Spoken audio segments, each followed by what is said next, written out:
The metallic taste of blood filled my mouth as I stumbled through the glass doors of Castellano Industries at 6:47 a.m., 13 minutes before anyone else would arrive.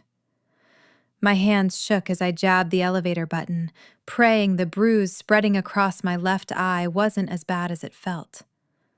The mirrored walls of the lobby told me otherwise. Purple and black bloomed from my cheekbone to my temple, and my bottom lip had swollen to twice its normal size. I should have called in sick. Should have stayed home and iced it like a normal person would. But Kyle had made it crystal clear last night.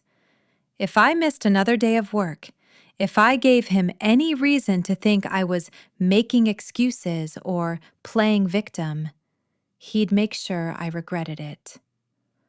So here I was, foundation caked over the bruising, oversized sunglasses perched on my nose despite the dim morning light, praying I could make it to my desk on the 42nd floor without running into anyone who mattered.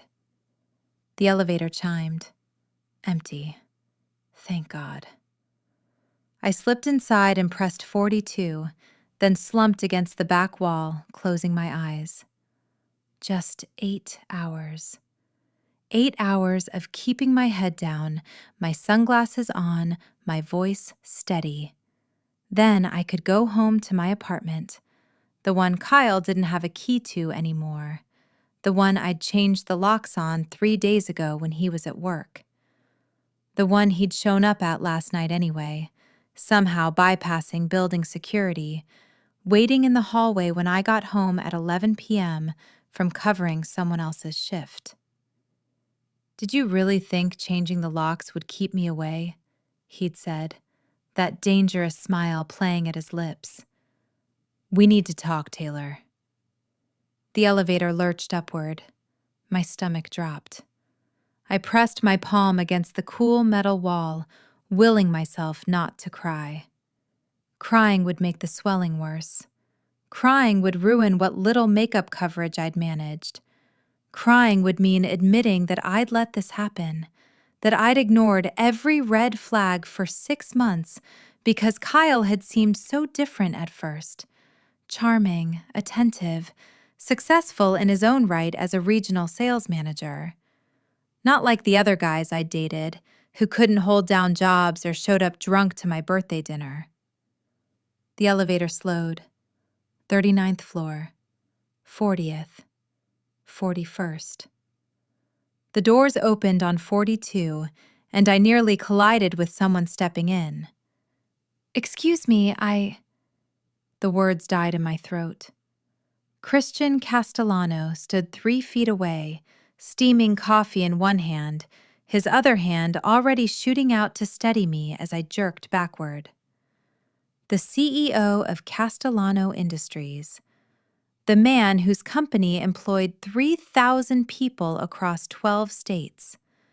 The man whose face graced the cover of Forbes last month under the headline, The Ruthless Renovator, How Christian Castellano Turned His Father's Failing Empire into a Tech Powerhouse. The man whose office was on the 45th floor, the executive level I had no business being anywhere near. Sorry, I mumbled, dropping my gaze to the elevator floor. I wasn't looking where I take those off. His voice cut through my rambling apology like a blade, low, controlled, but carrying an edge that made every instinct scream at me to obey. My hands moved to my sunglasses before my brain caught up. I'm sorry, what? The sunglasses. Take them off. Now. I should have made an excuse. Should have laughed it off, told him I had an eye infection or terrible allergies or literally anything that would let me escape this moment. Instead, my hands betrayed me, trembling as I pulled the sunglasses from my face. Christian Castellano went very, very still. His eyes, pale blue, the kind that seemed to see straight through whatever mask you wore, locked onto the bruising. I watched his jaw tighten, Watch something dangerous flash across his face before his expression smoothed into careful blankness. But his knuckles had gone white around his coffee cup. "Who the fuck gave you that black eye?" The profanity shocked me more than the question. Christian Castellano was infamous for his control, his precision, his ability to dismantle opponents in boardrooms without raising his voice. I'd never heard him curse. Never heard him sound like he was barely containing something violent. It's nothing. I'm fine." "That's not what I asked." He stepped fully into the elevator and the doors slid shut behind him. We were alone in a 6 by 8 foot box, and suddenly the air felt too thin. "I asked, who did this to you?" "Mr. Castellano, I really need to get to my desk. I have the quarterly reports to—" "Taylor?" I froze. He knew my name. I was a financial analyst in a department of 40 people, and Christian Castellano knew my name. "You've worked here for 2 years, he continued, his voice dropping lower. "You've never been late, never missed a deadline. You filed a maintenance request 3 months ago about a loose door handle in conference room D because you were worried someone might get hurt. You stay late every Thursday to help the new hires with their expense reports, even though it's not your job. And now you're standing in front of me with a black eye, a split lip, and hands that won't stop shaking, trying to pretend everything's fine." Heat flooded my face. From embarrassment, from the fact that he'd noticed all those things, from the realization that there was no way out of this conversation. "It was an accident." "Try again." "Mr. Castellano, Christian. And I'm not asking you to try again because I don't believe you. I'm asking because I need to hear you say his name." Something in his eyes shifted, hardened into something that made my breath catch. "I need to know who I'm going to destroy." The elevator chimed, 42nd floor. But Christian's hand was already on the button panel, his thumb pressing 45 before I could step out. "I have work. You have 15 minutes before your shift officially starts. You're coming to my office. You're going to sit down. You're going to tell me exactly what happened. And then—" His gaze swept over my face again, lingering on the bruise, and his voice went deadly soft. "Then you're going to let me handle this." "I can't. You don't understand." "I understand that someone put their hands on you. I understand that you're terrified. I understand that you came to work anyway because you thought you had no choice." The elevator rose smoothly toward the executive floor, and Christian turned to face me fully. "What you don't understand yet is that everything just changed." My throat tightened. "Mr. Castellano, I appreciate the concern, but this is a personal matter. I don't need—" "The maintenance request you filed 3 months ago? For the loose door handle?" His mouth curved into something that wasn't quite a smile. "I approved that myself. Came down to check it personally. You were working late that night, and you looked up when I walked past the conference room. You had your hair in a braid. You were wearing a blue cardigan. And you smiled at me like I was just another employee checking on the door instead of the CEO. And then you went right back to your spreadsheet like it didn't matter who I was." The elevator doors opened onto plush carpet, floor-to-ceiling windows, and a reception area that probably cost more than my car. But Christian didn't move, his eyes still locked on mine. "I've been watching you since then, Taylor. Not in any way you need to worry about. I'm not going to be another problem in your life. But I've been watching, and I've been waiting for the right moment to—" He trailed off, jaw working like he was choosing his words carefully. "This isn't how I wanted this to happen. But I'm not letting you walk away from me with that bruise and that fear in your eyes. So you have 2 choices. What choices? My voice came out barely above a whisper. You can come to my office right now. Tell me what I need to know, and let me make this go away. Or... He stepped out of the elevator, holding the door open with one hand. You can go back down to the 42nd floor. Try to make it through your day while your ex-boyfriend plans his next visit, and spend the rest of your life wondering if you should have trusted me when I'm telling you right now that I will burn down anyone who tries to hurt you again. Kyle's words from last night echoed in my head. You think anyone's going to believe you? You think anyone's going to care? I'm a regional manager, Taylor. You're just an analyst. Who do you think they'll choose? But Christian wasn't offering to choose between us. He was offering to eliminate the choice entirely. If I tell you... I swallowed hard, forcing the words out. If I tell you what happened, you can't do anything that will get you in trouble. Castellano Industries doesn't need that kind of publicity, and I don't need, let me worry about the publicity. He tilted his head slightly, studying me with an intensity that should have been uncomfortable, but somehow wasn't.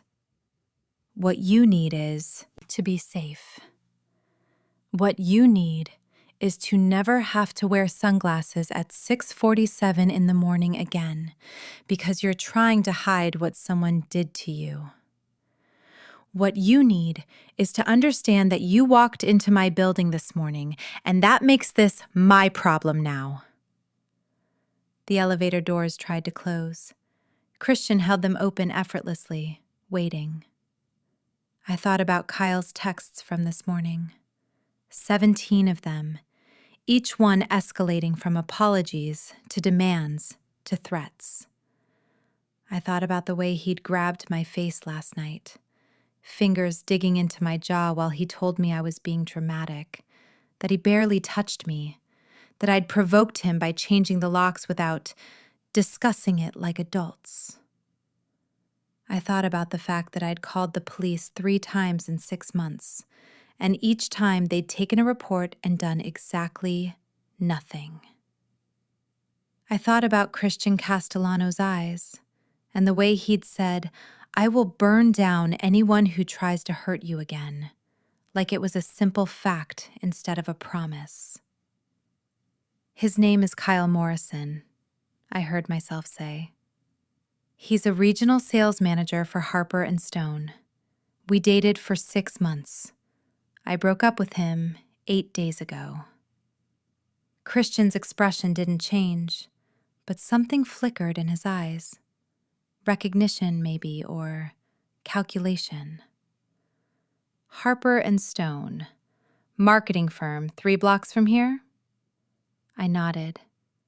He doesn't take no for an answer? He says... My voice cracked. I cleared my throat, tried again. He says we're good together, that I'm overreacting, that if I just gave him another chance. When's the last time he showed up at your place uninvited? Last night, around 11. I was coming home from covering a shift for someone in accounting. He was waiting in my hallway. I told him to leave. He said we needed to talk. I tried to get into my apartment and I couldn't finish. Couldn't say out loud how Kyle had grabbed me, slammed me against the wall, told me I was being a bitch for ignoring his texts, how I'd need him and ran, but not before his fist connected with my face, how I'd locked myself in my apartment and listened to him pound on the door for 20 minutes before he finally left. Christian's coffee cup crumpled in his hand.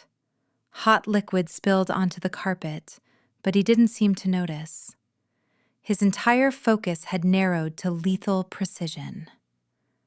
Did you call the police? 3 times in the last 2 months. They took reports, said they couldn't do anything without proof of immediate danger. Did you file a restraining order? I tried. The judge said there wasn't enough evidence of ongoing harassment. I laughed, the sound brittle and wrong. Apparently, 17 texts and showing up at my apartment doesn't count. It counts. Christian finally released the elevator door, moving past me into the reception area. His assistant's desk was empty. It was barely 7 a.m. He gestured toward his office, a massive space dominated by windows overlooking the city. Inside. Now. I followed because I didn't know what else to do. Because part of me, the part that was exhausted from 6 months of walking on eggshells, from making excuses, from pretending everything was fine, desperately wanted someone to actually do something instead of just offering sympathy and telling me to stay safe. Christian's office was exactly what I'd expected. Sleek, modern, expensive. Floor-to-ceiling bookshelves lined one wall, filled with leather-bound volumes and industry awards. His desk was a slab of dark wood that probably cost more than I made in a year. But what caught my attention was the sitting area near the windows. 2 leather couches facing each other, a coffee table between them, and a view that stretched for miles. Sit. Christian pointed to one of the couches. Don't move. He disappeared into what I assumed was a private bathroom. I heard water running, and then he returned with a first aid kit and a bag of ice wrapped in a towel. He set both on the coffee table, then dropped onto the couch across from me, leaning forward with his elbows on his knees. Ice for your eye. There's arnica gel in the kit for the bruising, and you're going to answer some questions. Mr. Castellano, Christian, say it. Why does it matter what I call you? Because in about 30 seconds, I'm going to make a phone call that will change your life. And when I do that, when I put wheels in motion that can't be stopped, I need you to understand that this isn't your CEO talking. This is a man who's been watching you for 3 months, who noticed the way you smile at the maintenance staff and bring coffee to the night janitors, who's been looking for an excuse to be in the same room with you that didn't involve me abusing my position. His eyes bored into mine. This is a man who's been thinking about asking you to dinner, about taking you to the art gallery opening I have tickets for next week, about seeing if you laugh the same way over wine that you do when you're trying not to wake people up in the break room at midnight. My heart hammered against my ribs. You... what? I don't make moves on my employees. It's a line I don't cross. But you walked into this building with a black eye and fear in your eyes, and every rule I have about maintaining professional distance just went out the window. He reached for his phone, fingers already moving across the screen. So I need you to say my name. I need you to look at me and tell me you understand that what's about to happen isn't policy or procedure. It's personal. Christian. The name felt strange on my tongue. Intimate. What are you going to do? I'm going to make Kyle Morrison disappear. He pressed the phone to his ear, eyes never leaving mine. And by dawn, 12 others are going to follow him. What? I don't... Someone answered on the other end. Christian's voice shifted, became the cool, controlled tone I recognized from company meetings. Marcus, sorry to call so early. I need a full workup on Kyle Morrison, regional sales manager at Harper & Stone. Employment history, financials, known associates, criminal record if he has one. Also needs surveillance footage from my building's exterior cameras from last night, 10 p.m. to midnight, focused on the residential entrance 3 blocks east. A pause. No, this is priority 1. Everything else gets pushed. Another pause, and his gaze flicked to my bruised eye. And Marcus, when you find what I'm looking for, and you will find it, I want recommendations for permanent solutions. Legal ones, but permanent. He ended the call. Silence stretched between us, broken only by the distant hum of the building's ventilation system. 13 men? I finally managed. You said 13 men would disappear by dawn.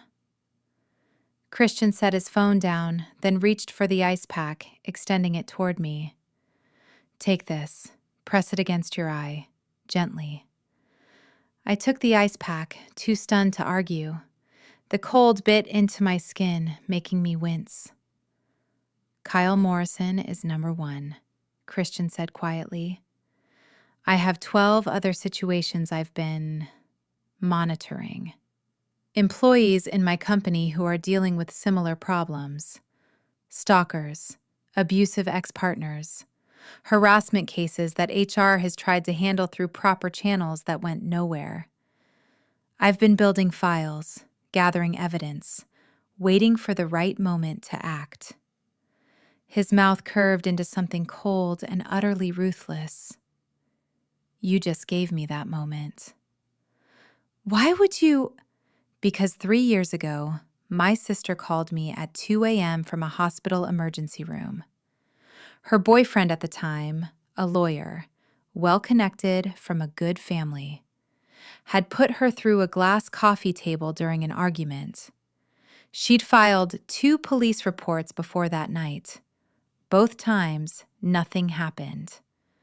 Both times, she was told there wasn't enough evidence, that it was a domestic dispute, that maybe she should consider couples counseling. Christian's hands had formed fists on his knees. She called me instead of 911 because she knew the system wouldn't help her. She called me because she knew I would. What did you do? I made him disappear. His eyes met mine, and there was no apology in them. Not literally, I'm not a criminal. But I destroyed every piece of his life that mattered. His job, his reputation, his connections. I bought the building his parents lived in and evicted them. I called in favors with every law firm in the city until none of them would touch him.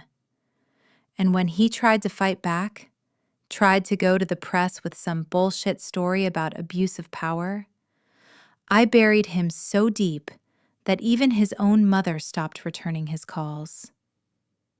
A chill ran down my spine, but not from fear, from something else entirely.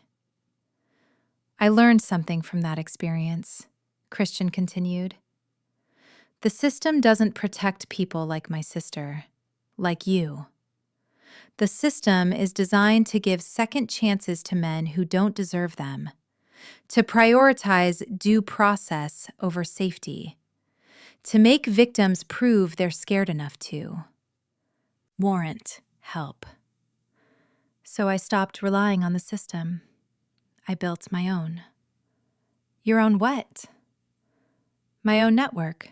Investigators, lawyers, security specialists, people who owe me favors and people I've helped in the past. 12 employees in this company are currently dealing with dangerous situations.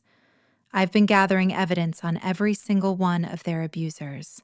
Employment records, financial statements, communications, witness testimonies, everything I need to systematically destroy them. The legal way.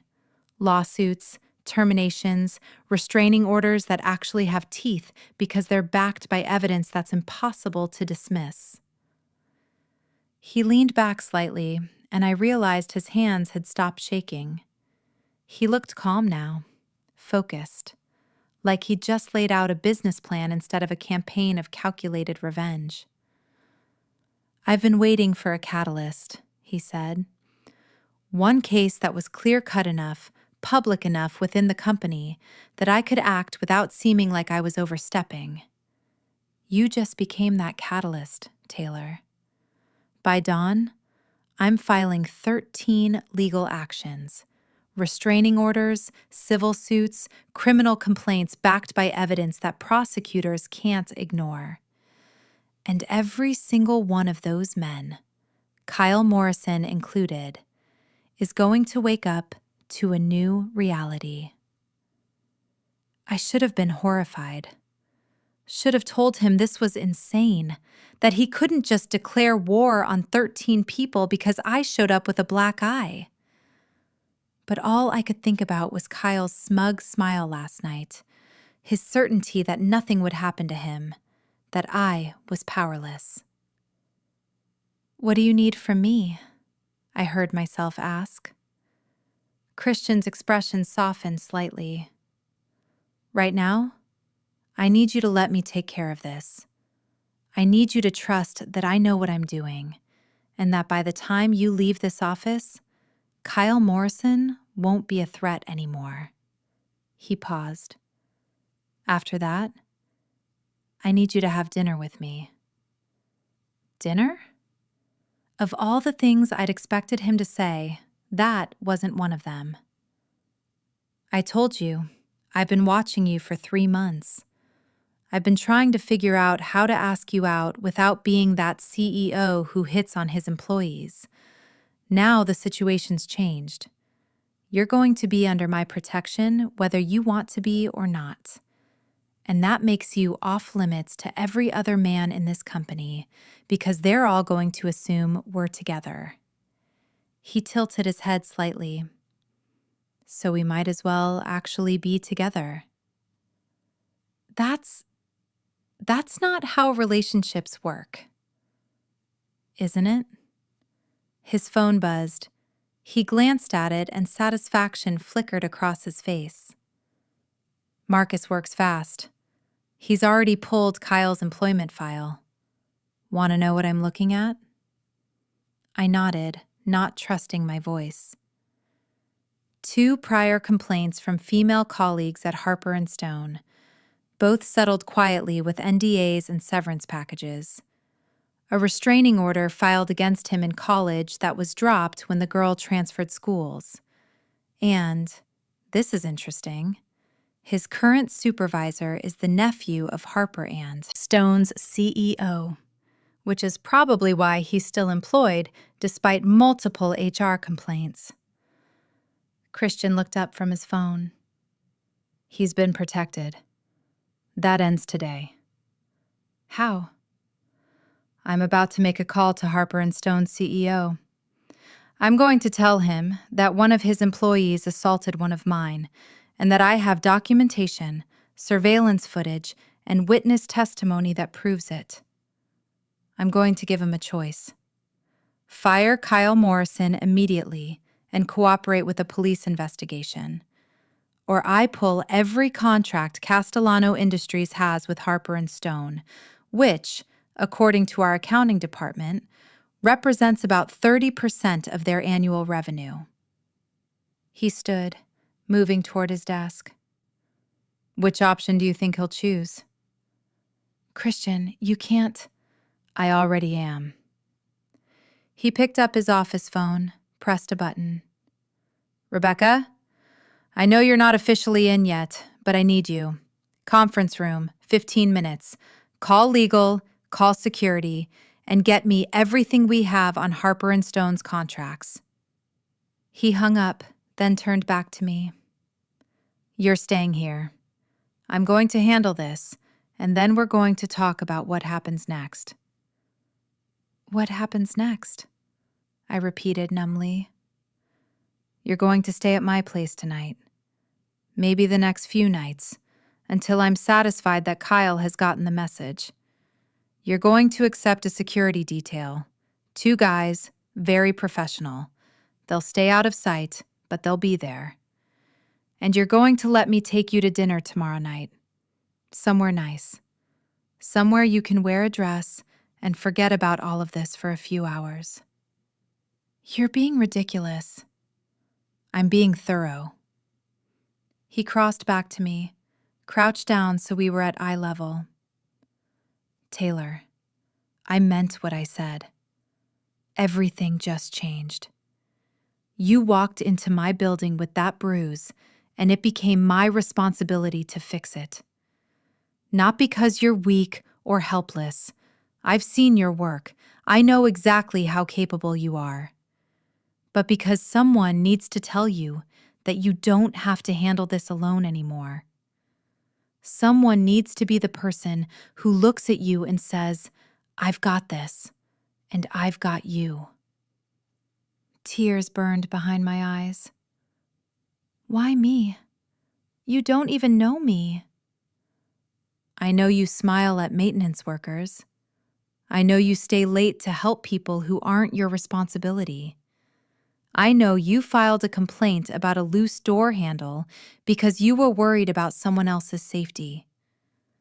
I know that when you concentrate, you do this thing where you tuck your hair behind your left ear every 30 seconds, even though it just falls forward again.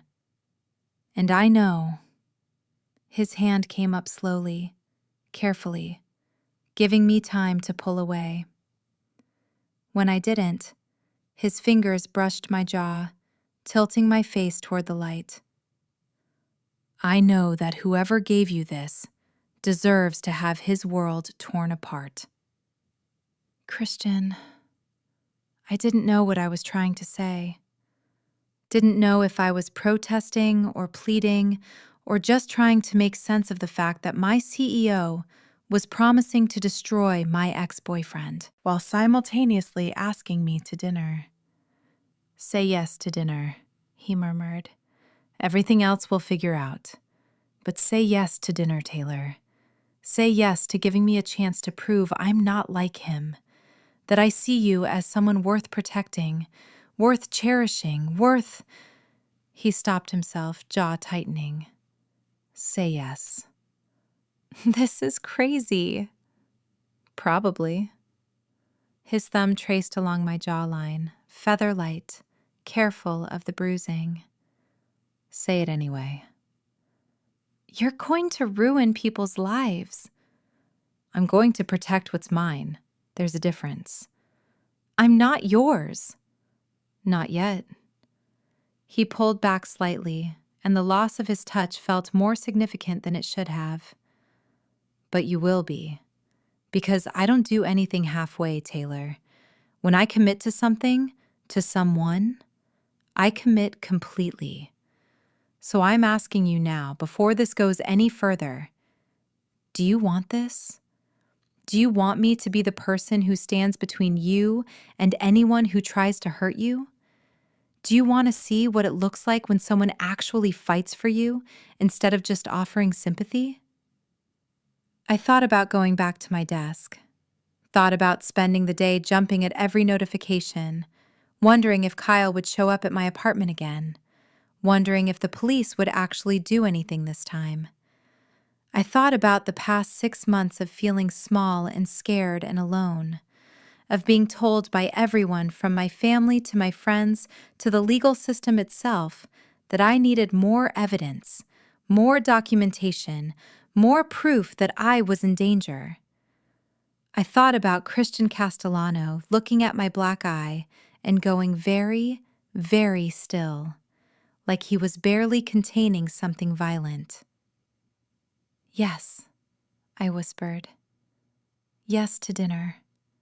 Yes to whatever this is. Just make it stop, Christian. Please make it stop."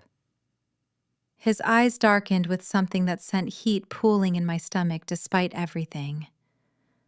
"By the time you leave this building tonight, Kyle Morrison won't even remember why he thought he had a right to touch you. I promise." Then he stood, straightened his tie, and became the CEO again, cool, collected, utterly in control. "Ice your eye," he said, already moving toward the door. "I'll have breakfast sent up. You're not going back to your desk today. You're staying here where I can keep an eye on you. If you need anything, tell Rebecca. She'll be outside." "Christian, I have work." He paused at the door, glanced back. "You have new work. For the next few days, your job is to let me handle this. Your job is to heal. Your job is to get used to the idea that you're under my protection now, and that means no one gets to hurt you anymore. Not Kyle, not anyone." His expression softened fractionally. "Welcome to the rest of your life, Taylor." It's going to be different. Then he was gone, and I was alone in the CEO's office with a bag of ice, a first aid kit, and the growing realization that everything had just changed indeed. By 8 a.m., Kyle Morrison no longer worked for Harper & Stone. By 9 a.m., a restraining order had been filed on my behalf, backed by surveillance footage that clearly showed Kyle grabbing me outside my apartment building.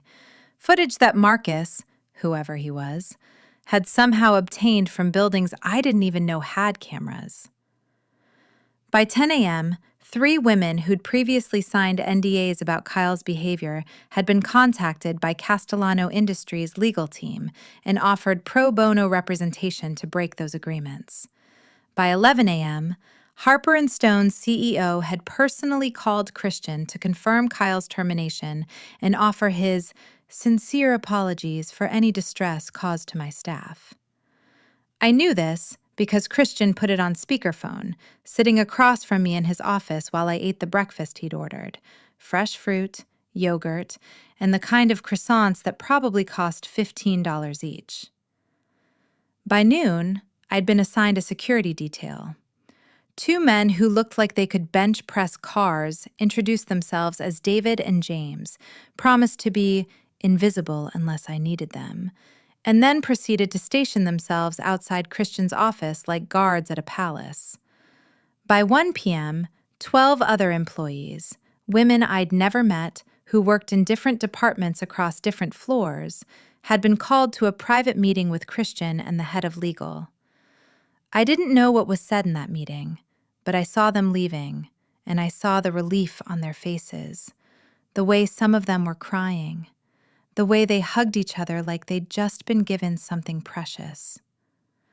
By 2 p.m., Christian had returned to his office, rolled up his sleeves, and sat down next to me on the couch like it was the most natural thing in the world. "It's done," he said simply. 13 restraining orders filed, 13 employment terminations in progress, 4 criminal complaints filed with prosecutors who actually have the evidence to make charges stick, and 1 very scared ex-boyfriend who just had a conversation with 2 of my security specialists about what happens if he comes within 500 feet of you again. I stared at him. "You threatened him?" I informed him of the consequences of his actions. Christian's smile was cold. "There's a difference. Threatening someone is illegal. Explaining reality to them is just good communication." "What did you tell him?" "That if he ever contacts you again, I'll know. That if he ever comes near you again, I'll know. That I have resources he can't even imagine, and that I'm personally invested in making sure he understands exactly how much power I have to destroy what's left of his life if he makes me regret being merciful enough to let him walk away with just a firing and a restraining order." He leaned back, and some of the tension finally left his shoulders. "He won't bother you again, Taylor. I made sure of it." I should have been bothered by how much satisfaction I heard in his voice. Should have been concerned about the casual way he talked about destroying someone's life. But all I felt was relief so profound it made my hands shake.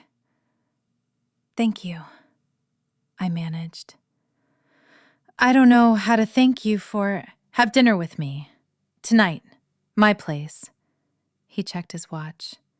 "It's 2 p.m. now. I'm sending you home at 3. With security, don't argue, so you can rest and change. David and James will stay with you. At 7, I'll pick you up. We'll have dinner, we'll talk, and you'll get to decide if you want to see me again after that. Fair?" "This is moving really fast." "It is," he agreed. "But I'm 42 years old, Taylor. I've built an empire. I've had relationships that were perfectly pleasant but never quite right. And I've spent the last 3 months watching you from a distance and wanting something I convinced myself I couldn't have." His hand found mine, fingers intertwining carefully. I don't want to waste time anymore. I don't want to play games or pretend I'm not interested or wait for the appropriate moment. I want to take you to dinner. I want to get to know you outside of work. I want to see if this thing I've been feeling is real or just proximity and circumstances. What if it's just circumstances? What if I'm just grateful and confused and then we'll figure that out. But we'll figure it out together, over wine and conversation, not with you going back to your apartment alone and me wondering if I did enough to keep you safe. His thumb traced circles on my palm. Stay with me tonight. Let me make you dinner. Let me prove that I'm not some white knight savior who's going to smother you or treat you like you're broken. I just want a chance, Taylor. One dinner, one conversation, one night where you don't have to be scared. I looked at our joined hands, looked at the ice pack I'd been holding to my eye for hours, at the expensive office with its floor-to-ceiling windows, at the man who'd rearranged his entire day to systematically dismantle my ex-boyfriend's life. One dinner, I said finally. But if this is weird, if I feel like you're only interested because of what happened, it won't be. I was interested 3 months ago when you smiled at me over a loose door handle. Today just gave me permission to act on it. He stood, pulling me up with him. Come on, let's get you home. You need rest, and I need to finish destroying a few more lives before dinner. That's not funny. Wasn't trying to be. But his eyes crinkled at the corners, and despite everything, despite the bruise on my face and the insanity of the last 8 hours, and the fact that my CEO had just asked me to dinner, I laughed. It felt like the first real breath I'd taken in months. Christian's penthouse was nothing like I'd expected. Well, no, that wasn't true. The space itself was exactly what I'd expected. Massive, modern, expensive. Floor-to-ceiling windows overlooking the city. An open concept layout that probably cost more per square foot than most people's entire homes. Furniture that looked like it belonged in an architecture magazine. But what I hadn't expected were the personal touches. The worn paperback thrillers stacked on the coffee table, the framed photos on the mantel. Christian with an older woman who had his eyes. Christian with a group of men in military uniforms. Christian with a dark-haired woman who was laughing at something off camera.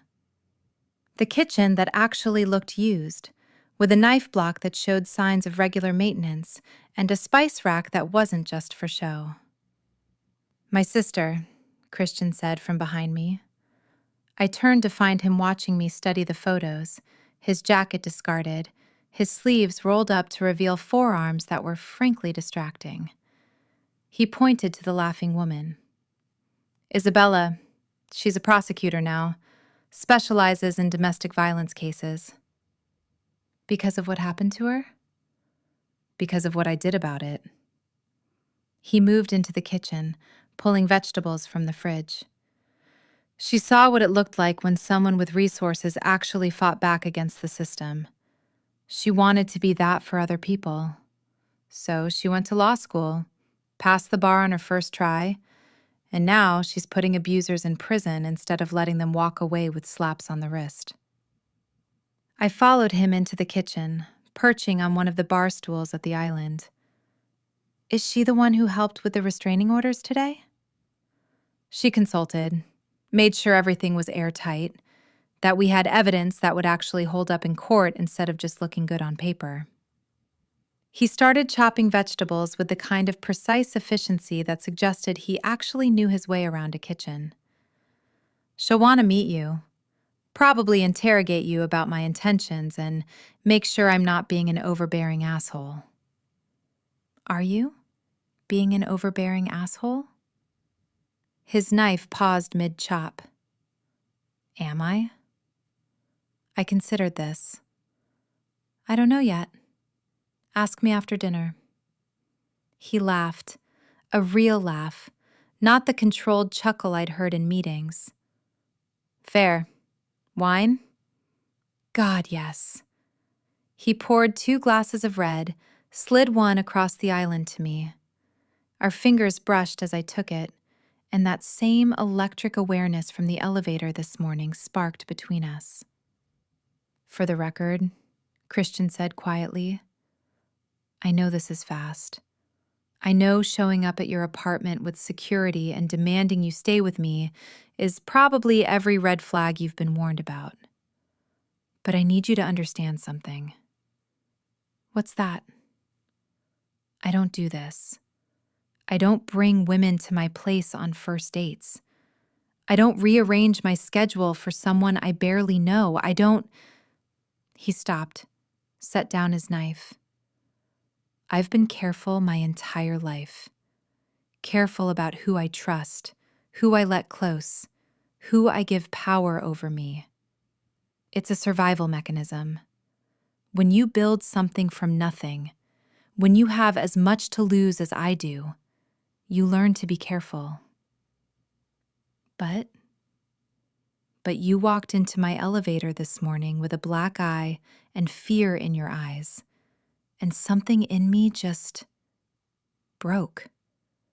Every carefully constructed wall I've built, every rule I've set for myself about maintaining professional distance, it all became irrelevant. All I could think was that someone had hurt you, and I was going to make them pay for it. And then I was going to make sure it never happened again. He picked up his wine, took a long drink. So yes, I'm probably being an overbearing asshole. But I can't seem to care about that as much as I care about the fact that you're here. You're safe. And I get to spend the evening proving to you that not every man who wants you is going to hurt you. My throat felt tight.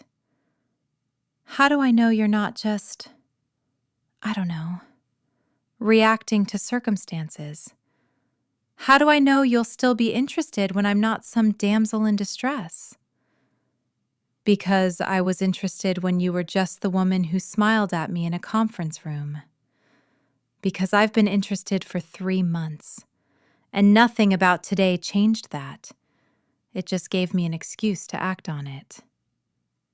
He came around the island, stopped just close enough that I could feel the heat of him. You want proof? Ask me anything. Anything you've ever wanted to know about me.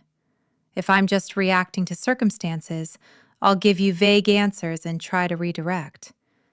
If I'm actually interested in you as a person, I'll tell you the truth. I thought about this. Okay. Why aren't you married? You're 42, successful, not exactly hard to look at. What's the story?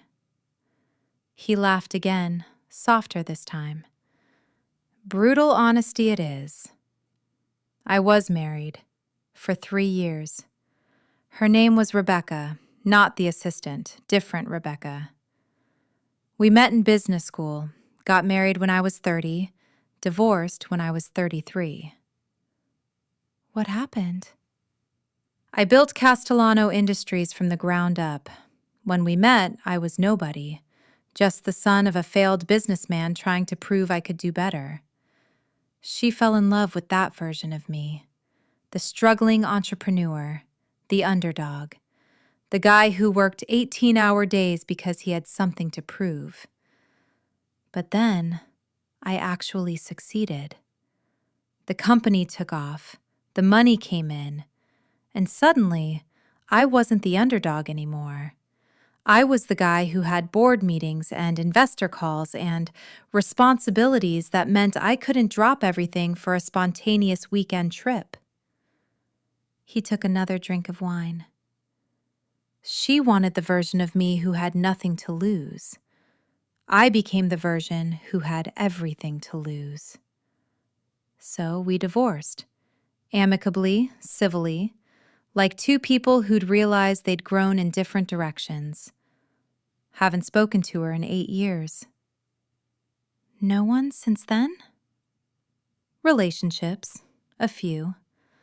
None that felt like they could be permanent. None where I woke up and thought, this is the person I want to build a life with. His eyes found mine. Until I saw you smile at me over a loose door handle and thought, I want to know what makes her laugh like that when no one important is watching. Heat crept up my neck. That's a line. It's the truth. But okay, your turn. Fair's fair. What's your story, Taylor? What made you stay with Kyle for 6 months when I'm guessing you knew it was wrong within 6 weeks? I winced. Direct. You asked for honesty. He was right. I had. He was safe at first, stable, had his life together. My previous relationship was with a guy who couldn't hold down a job, who borrowed money he never paid back, who made me feel like I was his mom instead of his girlfriend. Kyle seemed different. He had a career, paid for dates, talked about the future. By the time I realized he was controlling instead of protective, possessive instead of devoted, I'd already convinced myself I was being too picky, that maybe I was the problem. You weren't the problem. I stayed for 6 months after I knew it was bad. That makes me complicit. It makes you human.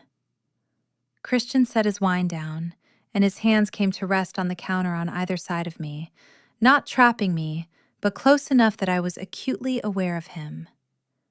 You want to know what I did today? After all the legal filings and the restraining orders and the security arrangements? I nodded. I had Marcus pull your HR file, your employment history, your performance reviews, your personal information. And you know what I found? That's an invasion of privacy. I found that you've been written up twice, both times for being overly confrontational with colleagues, both times filed by the same supervisor, a man named Derek Chen who, according to several other employees I had quiet conversations with today, has a habit of making inappropriate comments to women on his team and then playing victim when they tell him to stop. Christian's expression had gone hard. You weren't complicit, Taylor. You were surviving. And you were doing it while still standing up for yourself enough to get written up for refusing to be demeaned. That's not weakness. That's strength. My eyes burned. You investigated my supervisor? I investigated everything that might have made you feel like you couldn't report what Kyle was doing. And I found a pattern of women in this company being told their complaints weren't serious enough, weren't documented enough, weren't professional enough to warrant action. So tomorrow, I'm meeting with HR to discuss some systematic changes, starting with the immediate termination of Derek Chen. Christian, you can't just fire people because they create hostile work environments. Because they contribute to a culture where women like you feel like they can't report abuse? Watch me. He pushed off the counter, went back to his vegetables. I built this company. I decide what kind of culture it has.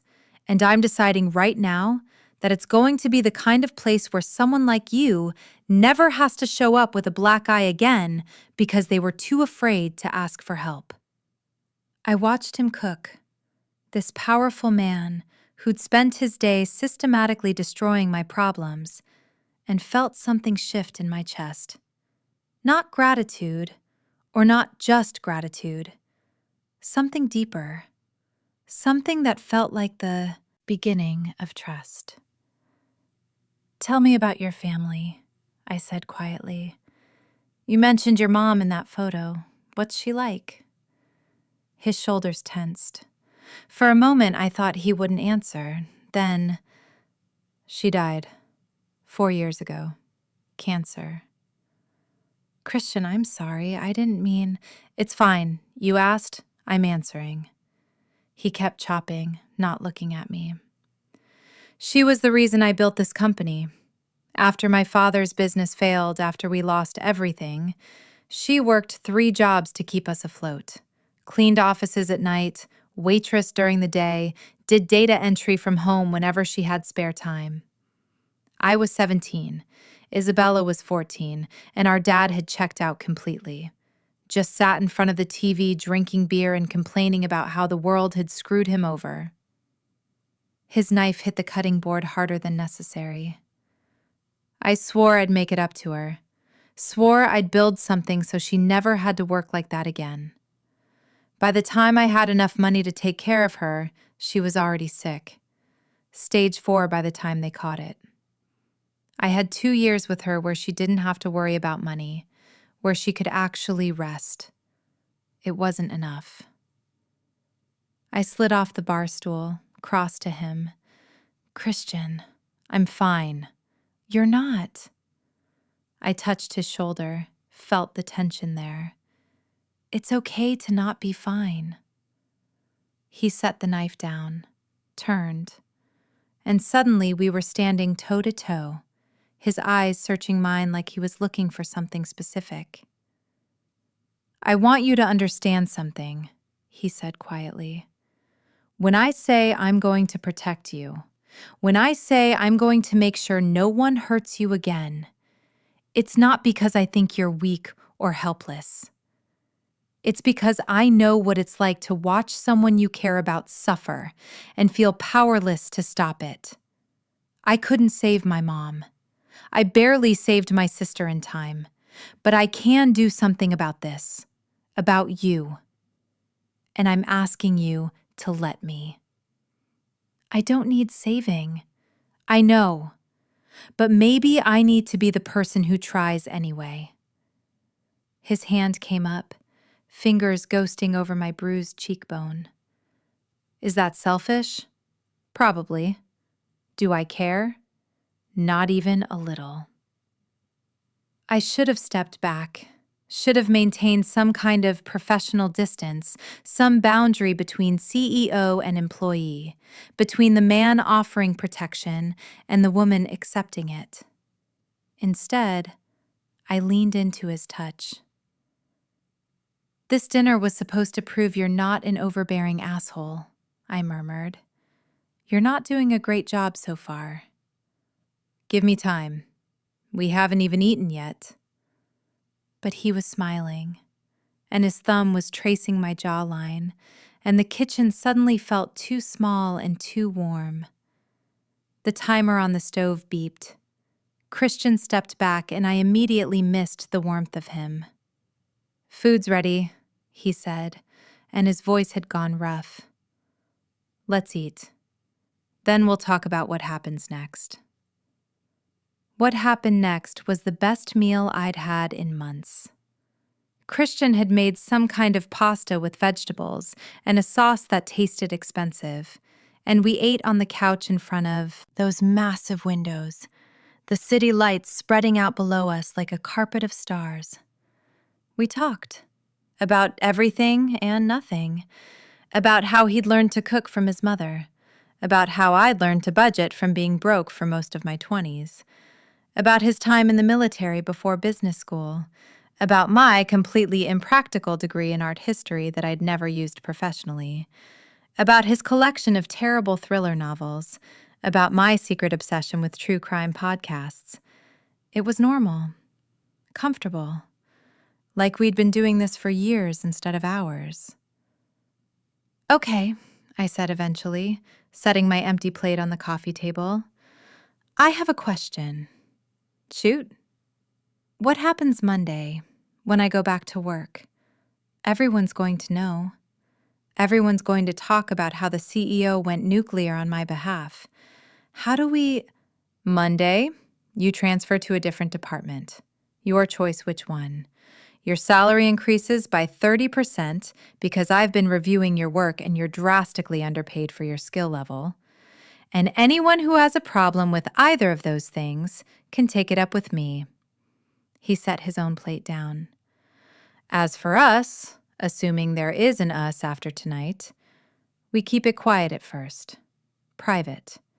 I'm not going to parade you around the office like some trophy, and I'm not going to pretend we're not together if anyone asks directly. We'll figure out the middle ground. That easy? That easy. I own the company, Taylor. I make the rules. And one of those rules is that I don't punish people for being with me.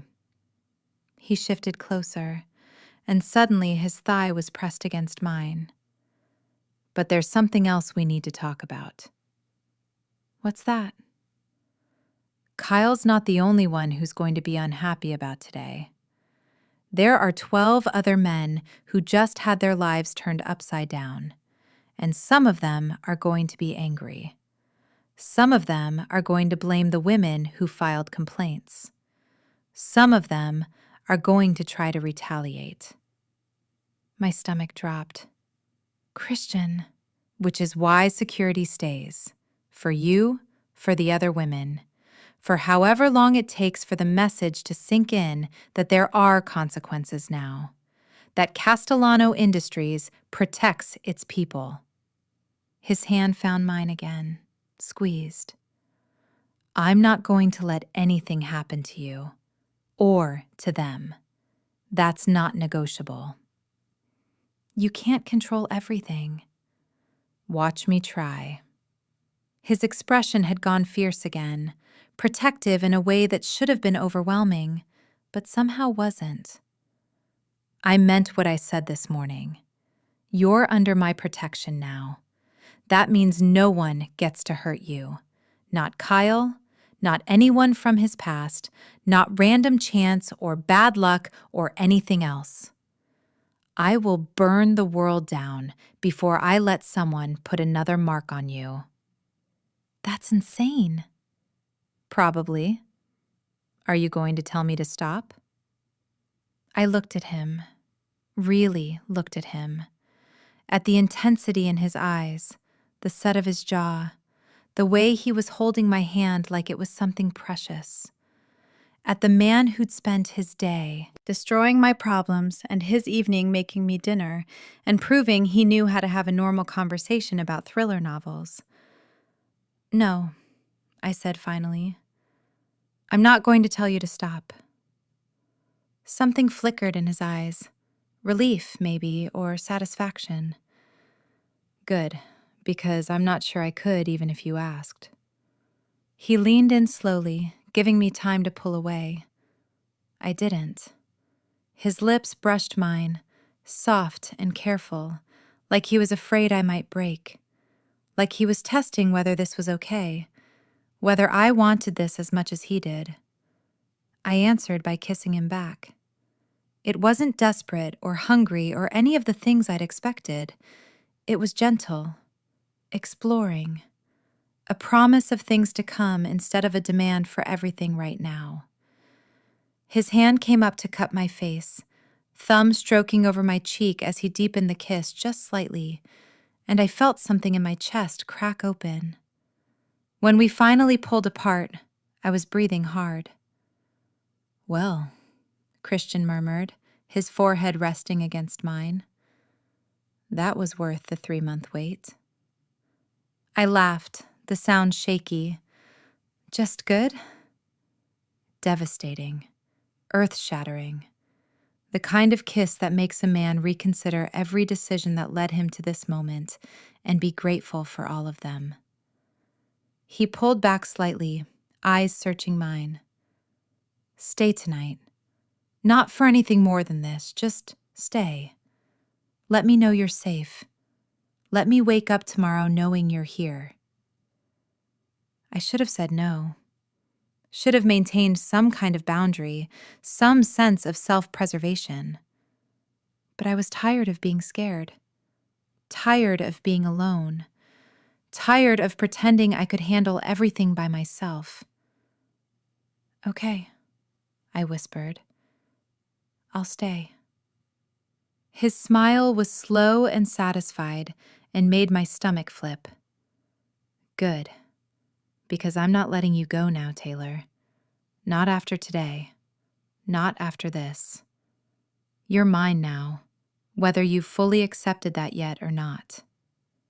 That's caveman logic. It's the truth. He kissed me again, softer this time. Welcome to the rest of your life. It's going to be different. And as I fell asleep that night in Christian Castellano's guest room, safe and warm and protected for the first time in 6 months, I thought maybe different wasn't such a bad thing after all. 6 months later, I stood in Christian's office, our office now, technically, since I'd been promoted to Vice President of Strategic Planning, and looked at the photo Rebecca had just handed me. "This just came in from Marcus," she said. "Thought you'd want to see it." The photo showed Kyle Morrison. He looked different, smaller somehow, defeated. He was loading boxes into a beat-up car outside what looked like a run-down apartment complex. "Where is he?" I asked. "Minnesota. Small town, population maybe 5,000. He's working at a gas station, living in a studio apartment above a laundromat. According to Marcus's latest report, he's been there for 4 months, keeps his head down, doesn't talk to anyone."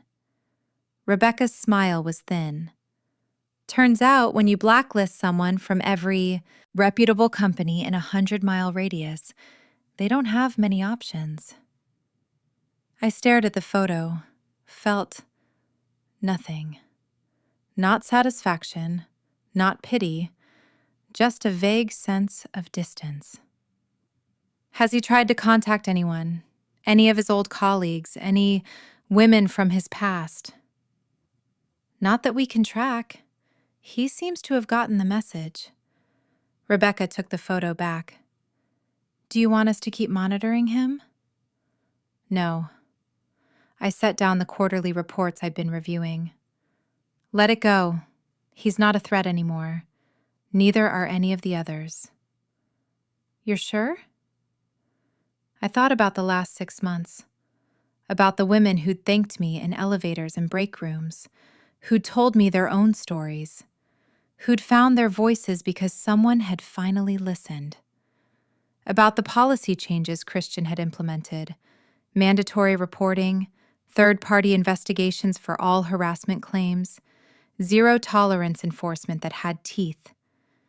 About the culture shift that was slowly, painfully, finally making Castellano Industries the kind of place where people felt safe. About the man who'd taken me to dinner 6 months ago and hadn't let go since. Who'd proven over and over that protective didn't mean possessive, that intensity didn't mean control, that wanting to keep me safe didn't mean treating me like I was fragile. "I'm sure," I told Rebecca. "We have better things to focus on." Like the ring that had appeared on my left hand 3 weeks ago, when Christian had taken me back to that conference room with the loose door handle and gotten down on one knee. Like the wedding we were planning for next spring, small and private, just family and close friends. Like the future we were building together, one where I wasn't just the woman he'd saved, but his partner, his equal, the person he trusted to run his company alongside him. Christian appeared in the doorway, as if summoned by my thoughts. "Rebecca, can you give us a minute?" She nodded, slipped out. Christian closed the door behind her, then crossed to me with that purposeful stride that still made my breath catch. "I just got off the phone with the prosecutor handling Kyle's case," he said. "He's taking a plea deal. Assault, harassment, violation of restraining order. He'll do 6 months in county, followed by mandatory anger management and 5 years probation." That's more than I expected. Isabella made sure the prosecutor had everything he needed. Every piece of evidence, every witness statement, every reason to throw the book at him. Christian's hand settled on my hips, pulling me close. It's done, Taylor. Really, truly done. He can't hurt you anymore. None of them can. I wrapped my arms around his neck. I know. You made sure of that. We made sure of that. You, me, Isabella, every woman who found the courage to speak up after you did. We changed things. You changed things. I just showed up with a black eye. You showed up, he corrected, his forehead against mine. That's all I needed. An excuse to stop watching from a distance. An excuse to fight for you instead of just wanting to. I kissed him, long and slow and deep, right there in the office where anyone could walk past the glass walls and see. I didn't care. Christian was mine, and I was his, and everyone in this building knew it. When we pulled apart, he was smiling. Dinner tonight? My place? Our place, I corrected. I'd moved in 3 months ago. And yes, I'll cook. You'll burn something, you mean? I'll cook. You'll sit on the counter and distract me. That's a very specific plan. I've been thinking about it all day. He kissed me again, quick and possessive. I've been thinking about you all day. How you looked this morning when you were getting ready. How you smiled at David when he held the elevator. How you absolutely demolished Thompson in that budget meeting earlier. Thompson had it coming. He did. And watching you eviscerate him in that perfectly polite, utterly devastating way you have made me want to cancel my afternoon and take you home right now. Heat pooled in my stomach. We have work. We're the bosses. We can leave whenever we want. That's an abuse of power. That's a perk of power. There's a difference. He kissed my neck just below my ear. Come home with me, Taylor. Let me show you exactly how much I appreciate the way you handled Thompson. I laughed, even as my hands fisted in his shirt. You're impossible. I'm yours. There's a difference. And as we left the office together, ignoring Rebecca's knowing smile, ignoring the looks from other employees, ignoring everything except each other, I thought about that morning 6 months ago, about the black eye and the fear and the moment everything changed, about the man who'd looked at me and said, "Who the fuck gave you that black eye?" and then proceeded to dismantle my entire world and rebuild it into something better.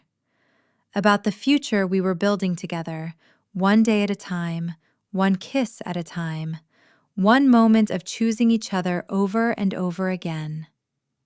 By dawn, 13 men had disappeared forever from the lives they'd built on intimidation and fear. But by dusk, I'd found something I'd stopped believing in. Someone who would fight for me.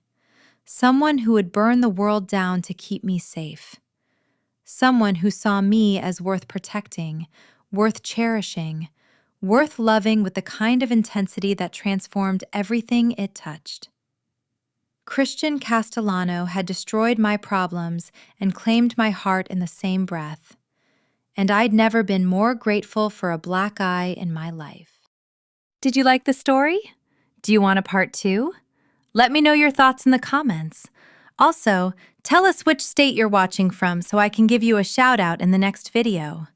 Don't forget to subscribe so you can stay updated on our next uploads. Thanks for watching.